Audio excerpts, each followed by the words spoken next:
Hi, welcome to the third part of our short workshop series. And today we're going to be talking about the DISC model and becoming a better communicator in both your professional and your personal life. Now, to talk about this, we're going to be using what's called the DISC model. And I recognize that this model is a lot less commonly understood. And realistically, I could speak about the DISC model just in itself for 30 minutes uninterrupted, but for the sake of this video and being brief, if you don't know anything about the DISC model, in summary, there's two modes of communication and two speeds. There's task-oriented communication and there's people-driven communication. And then there's the speed. There's more of a methodical pace of communicating and more of a fast pace of communicating. And everyone falls somewhere on that grid at some level. Now, before we dive into this, now it can get a little complicated at times, just recognize and understand that the primary thing here is that communicating is a lot less about what you're actually saying and more about people understanding what you're trying to tell them. Okay, so you'll have to forgive me for this part. I have my notes here. It's just far more important to me just because this information is a little bit more niche. I'd much rather communicate the information properly and correctly than have everything 100% memorized. So bear with me while I go through the four communication styles within the DISC model. So again, there's that fast end of the spectrum. That's going to be your D and your I. So D stands for dominance. Their core traits is that they're very driven, they're very decisive, they're very result focused. They also fall on the task driven side. So if you can imagine kind of like a 4x4 grid, you'd have D right up here on the task side of the spectrum, but on the fast side of the spectrum. So very, very driven people. Their communication strengths is they're very quick with their decisions and they're very goal oriented. Some things they may struggle with is they at times may seem a bit blunt or impatient, but that's not a reflection of how they feel about you as an individual. That's more a reflection of their intensity towards completing the task they are working on. So recognize that when you're communicating with someone that's a high D, is that they're not trying to reflect on you as much as they are trying to reflect on the task. So keep that in mind. Let's go over to the I now. So again, we're on the fast side of the graph or of the grid. Now we're on the people-driven side. So this is the high I. They're called the influence or the influencer. They're very outgoing, very enthusiastic, and very expressive. Reminds me of someone I know. The communication strengths is that they're very motivated, very motivating, and very energetic. Some things that they may struggle with is they can at times talk too much, or they can gloss over details. So as I talk about these, you too may feel that you have something in common with some of these people, so or some of these models. So keep that in mind. So now we're going back down to the methodical side of the graph. So now we're talking about what's called the steadiness or the high S. These people, they are the people-driven, methodical paced. So they're very calm, they're very loyal, they're very team-oriented. Their communication strengths are that they're very supportive and that they're very patient. A challenge that they may come across in their day-to-day life, their day-to-day communication, is they sometimes struggle with conflict and they'll often do conflict avoidance. Now, the last communication style is high C, which is conscientiousness. This is the methodical paced, task driven. They're very analytical people, very precise people, and very cautious people. Their communication strengths are that they are very accurate and they're very thorough. And where they may struggle at times is they can sometimes be overly critical towards themselves and towards others, and towards they might be a little slow to act. So again, quick summary. I know I could talk about this for hours and hours, but you fall somewhere in here. Maybe you have like an inkling of where you fall somewhere in here. There's D, I, S, and C. We have the fast pace, the D and the I, the slow paced, the C and the S. Then we have the people driven and we have the task driven. So really think about this for a second. Kind of try to understand, interpret, and presume where you may fall on this graph, and we'll go from there. So just like our other video, I want to quickly go through each of these again, just with a little bit more depth, even though I know we just talked about them, but I think it's important that we are able to recognize where we fall in this graph, as well as recognizing where other people fall within this graph. Because when you can recognize how you best communicate, it's really easy to be able to tell people like, hey, can you just give me information this way?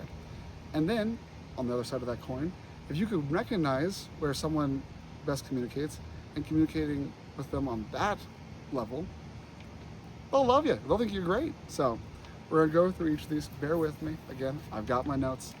I think it's more important that we have the right information than I look more professional. So with someone that's a high D, someone to recognize this kind of person or recognize this in yourself, this person prefers action. They really care about the bottom line summaries, and they're really quick on their decisions. They just want the decision made fast. They want, hopefully, the right decision to be made. They need a fast decision to best achieve the task at hand. They may interrupt.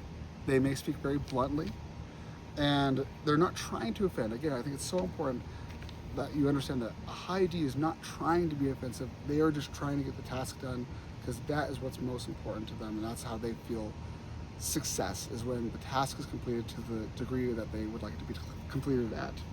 So they're not trying to offend you, they're just trying to get things done. When talking with someone who's a high D, make sure you're being direct, make sure you're being confident, make sure you're being brief. A lot of the times, this may not be a big surprise, I'm a high I. I like walking into a conversation, I like asking about your day, your dog, your life, and then after about like 30 minutes of chatting, I'll get to the task at hand. Don't do that to a high D. They do not want that. It's not that they don't care about you or your life, it's just they're really focused right now. They just need the information to be given to them, they need the problem to be told to them, and we need to work towards a solution ASAP. So that is a great way you can communicate with someone that is a high D. Make sure you're leading with results, not with emotions. Just, it's as simple as, here's the problem, here's the solution, what do you think? That's how you can work with them. Common mistakes with them is, again, taking their bluntness personally. It's not supposed to be a personal attack on you or over-explaining details. They see that as a waste of time. So, next we got our high I's. So recognizing a high I is a lot easier in my mind, maybe because I am one, but they're the energetic sort, they're very story-driven, and they're very people-oriented. So the entertainer of your group is probably a high I. They thrive on affirmation, and they thrive on personal connection. That's how they feel most satisfied through communication. So when talking with a high I, be upbeat, be expressive. Ask them a little bit about their life, about what they got going on. They'll just light right up. Show personal interest and use positive reinforcement. Try things more like that's such a great idea, or let's see how we can make this happen. I like your plan. Let's give it a whirl. Like, they'll just light right up.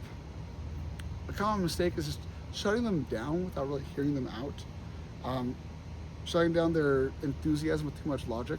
Now, high I may walk into your life or walk into your problem or walk into your workplace and say, hey, let's do this.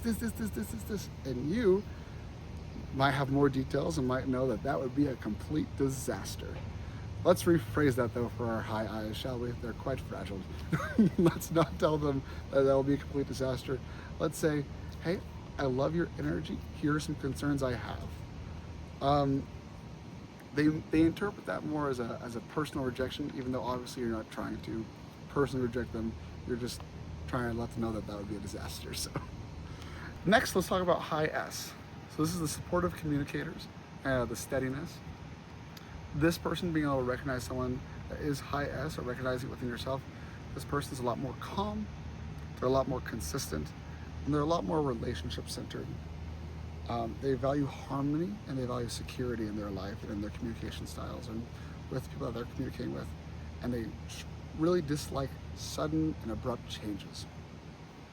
So when you're talking with someone that's a high S, try to be more methodical, try to be more slow down wherever you're coming from, and be sincere.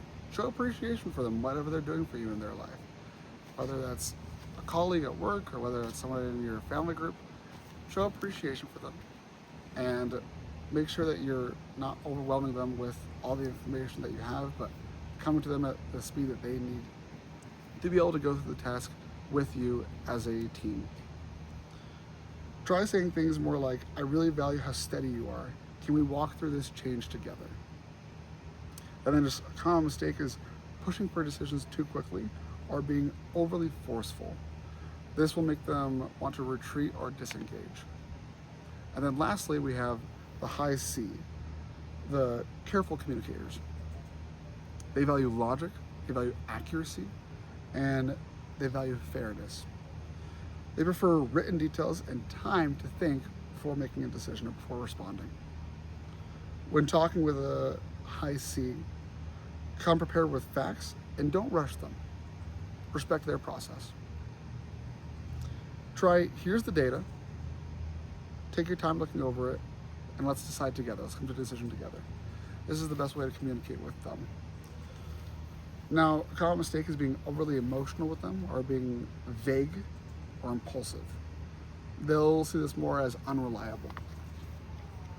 So keep this all in mind when we're talking with someone of a different communication style. Try to recognize someone's communication style, recognize your own, and then find out how you can come to each of the different levels of the communication styles and best give information. Remember, it's not about what you're saying, it's about conveying the message you're trying to convey.